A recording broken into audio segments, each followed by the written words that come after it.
C'est toujours dédié pour l'élévation de l'âme de Marcel Batmaera, Zichron Levracha, la question de Yehuda.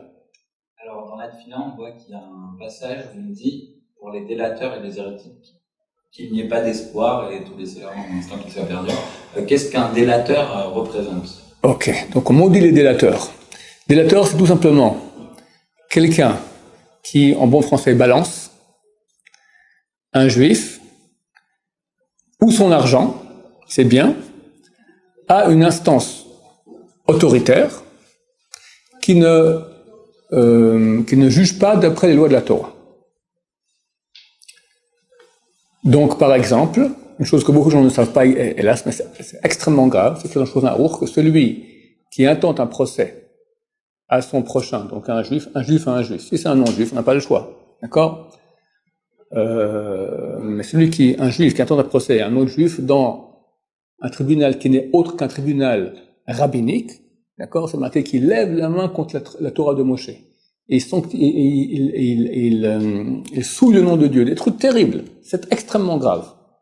C'est indigne de délateur. Moser, on appelle ça. C'est extrêmement grave. Et pourquoi? Parce que cette instance ne fixe pas la loi d'après la Torah. Donc d'après la Torah maintenant, le tribunal qui n'est pas rabbinique, il vole. Et celui qui reçoit l'argent, il a volé. D'accord? Donc toi tu viens maintenant pour faire la loi, tu fais le contraire de la loi. Tu fais la justice, tu fais le contraire de la justice. Les lois de la Torah sont très souvent différentes, même de la loi israélienne. La loi israélienne, c'est un mélange de lois ottomanes, anglaises, et quelques farfelus complètement dingues qui inventent des lois, d'accord? Tordues. D'accord? On appelle ça la haute cour suprême. D'accord? S'ils étaient pas là, le Mashiach serait là depuis longtemps. D'accord? C'est une bande de racailles, je peux le dire. Même sur Internet. J'espère que je ne vais pas me faire épingler, d'accord? Une bande de racailles terrible, d'accord? Ça n'a aucun sens. Ça fait 3000 ans, l'essentiel de la Torah, d'accord? Dans le Shulchan Aruch, on a quatre tomes. Le tome le plus gros, le plus ardu, le plus touffu, c'est celui qui concerne les lois monétaires. Les lois de témoignage, les lois de jugement, les lois entre des affaires, les lois de prêt, les lois de dommages, les lois de voisinage, tout cela, c'est des traités énormes de Gemara et après c'est l'essentiel de la Torah. Dieu nous demande d'être droit. Comment tu vas maintenant balancer, d'accord? C'est balancer, d'accord? C'est un stinker, je sais pas quand il y a le mot, en yiddish on dit stinker, c'est un puant, d'accord, voilà, c'est un type qui va maintenant balancer son prochain aux autorités qui ne jugent pas d'après la Torah, même s'ils sont des juifs, peu importe juifs ou pas, c'est une autorité au niveau non juge, pas au niveau des lois. Maintenant, le problème est que pas toutes les lois peuvent être jugées par les rabbins, ils ne sont pas un grand pouvoir exécutif aujourd'hui. Alors, si on a un problème, on va voir un tribunal rabbinique. Par exemple, on va même un cas qui peuvent juger. Le type, il dit, je viendrai pas, d'accord? Alors, le tribunal rabbinique lui envoie 3 fois des messagers pour qu'ils viennent se faire juger. Il veut pas, le tribunal rabbinique te donne une autorisation d'aller au arkaot. Arkaot, ça veut dire aux instances non religieuses. Dans ce cas-là, c'est permis. Il y a des cas où le tribunal rabbinique donne l'autorisation, mais aller tout seul comme ça, complètement interdit, est extrêmement grave. D'accord? Il faut vraiment pas le faire, c'est extrêmement grave. C'est un grand, grand péché, pire que beaucoup de choses. Quel est le pouvoir exécutif des rabbins? Ils n'ont pas tellement le pouvoir exécutif, bien que peut-être en France ça peut être plus facile. Je vais expliquer dans quelques minutes. En tout cas, ici en Israël, ils ont pouvoir religieux. Ça veut dire que dans le cadre d'une communauté religieuse, quelqu'un qui refuse d'obtempérer à ce qu'un tribunal rabbinique a jugé, ils peuvent le mettre en idouille, ils peuvent l'excommunier. Pas le droit de lui parler, on peut pas s'asseoir dans ses 4 mètres, il peut pas se doucher, il s'associe pas à 10 personnes pour un minyan, d'accord? C'est super embêtant, d'accord? En plus, ici, des fois, il met des affiches sur lui, voilà. Sachez qu'un tel est excommunié, parce que quand dans tout le quartier, maintenant, on va des affiches sur toi, c'est un pouvoir, c'est des cas graves, d'accord? Le type, maintenant, il revient gentiment comme il faut au bercail et écouter les rabbins ce qu'ils leur disent. Ça, c'est le pouvoir exécutif du monde des rabbins. Mais pas toutes les lois sont jugeables par les rabbins, et il manque quand même au niveau exécutif beaucoup de poids. La loi américaine et la loi, en tout cas anglaise et française, je crois même cas européenne, permet, du point de vue de la loi Goy, d'accord, de la loi de l'État, de se prendre un juge, un arbitrage. Et si l'arbitrage est fait d'après les lois d'arbitrage, il fait office de loi. Il est coercitif et il a tout le pouvoir exécutif est subordonné à cela. Pourquoi ça marche pas? Alors, j'ai un ancien élève qui est en train de travailler sur ce projet-là. Il habite à Getfeld et lui veut faire ça. Il parle français, donc il anglais très bien. Il veut justement commencer à développer cela. Parce qu'il dit, très souvent, il y a des clauses, il y a des conditions pour que l'arbitrage soit considéré comme valable. Par exemple, il faut qu'il y aura des experts du métier dans lequel il y a eu le délit, d'accord, on parle maintenant, je sais pas, moi, j'ai commandé des chaussures, et les chaussures que j'ai commandées, c'est pas celles que je voulais, d'accord. Il faut un spécialiste en cordonnerie doit venir maintenant et dire, oui, effectivement, ces chaussures, il faut qu'il y ait un spécialiste sur place. Très, très souvent, ça manque. Il y a toutes sortes de conditions, et d'habitude, le perdant dans ce genre d'arbitrage, il recherche la condition qui n'a pas été respectée, et il fait sauter la valeur du jugement. Mais si on fait les choses vraiment bonnes et difformes, que toutes les conditions seront requises, alors, les rabbinim peuvent être considérés comme une cour d'arbitrage, et c'est valable d'après la loi française aussi, américaine et anglaise, et peut-être toute l'Union européenne. Donc ça pourrait marcher, et habituellement, des gens sont en train de se mettre sur le sujet, pour justement qu'il y ait un arbitrage d'après les lois de la Torah, et pas d'autres lois.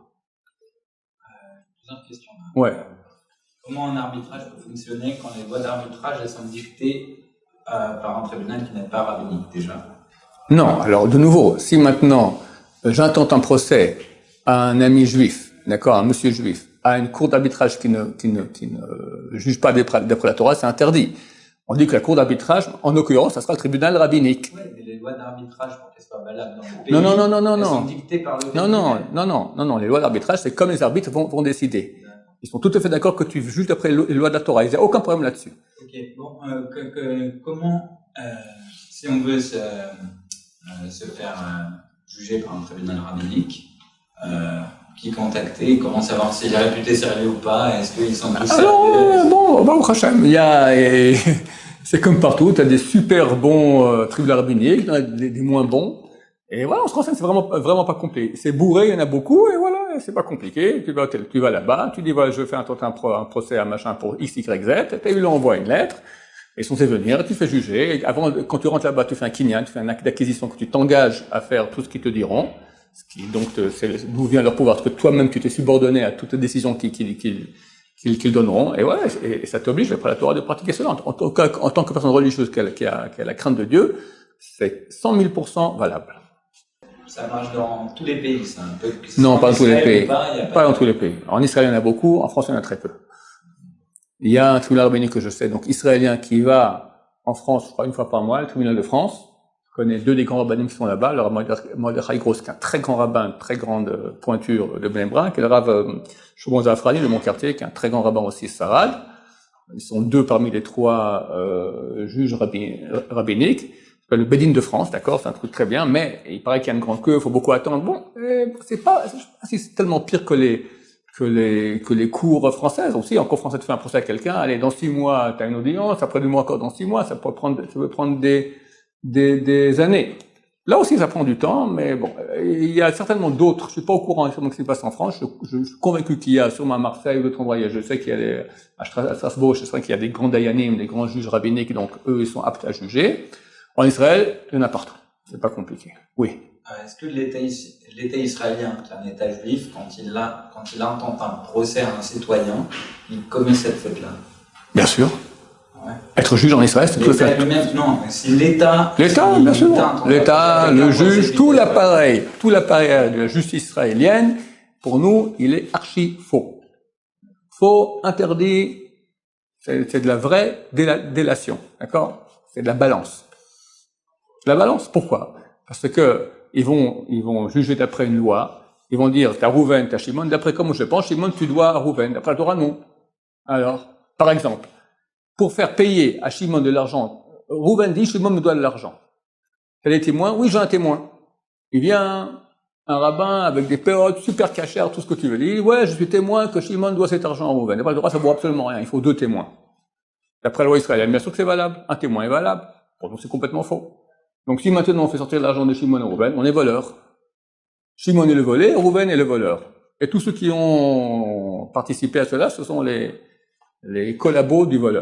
Et quand ils mettent un poster comme ça avec la tête de la personne qui a été excommuniée, ça fait pas honte en public et ça pose un problème. Mais ça dépend qui, quoi, comment. C'est pas facilement qu'on fait ça. Mais des fois c'est nécessaire. C'est un type qui est un vrai Il y criminel. a une Gemara qui dit, on voit dans le temple, il a été détruit pour ça, là, l'histoire de... Comme ça, il barre comme ça. Voilà, Non, mais il y a des cas, d'accord. Il y a, comme a dit une fois le Rav Raphaël Sarcel, Raphaël Israël l'avait dit, il y a des gens qui c'est des ânes. Les ânes, il faut leur taper dessus. D'accord, mec? On l'a averti, on l'a réaverti, on l'a envoyé, on l'a menacé, machin. Et c'est pas pour rien, d'accord? C'est des trucs très graves. Alors on le menace, il est au courant. Et quand même, c'est pas facilement, c'est là. Mais il y a un pouvoir coercitif. Attends, les rabbins ont un pouvoir énorme, d'accord? Quand les Bnei Israël étaient en Galoute, en Babylonie, le roi donnait au peuple d'Israël le droit d'avoir un gouverneur des Juifs, le Resh Galuta, la tête de la Galoute. Il pouvait même tuer. Il y avait un droit de justice, il pouvait même tuer. La bastonnait, la mettre en prison, et il y avait un pouvoir.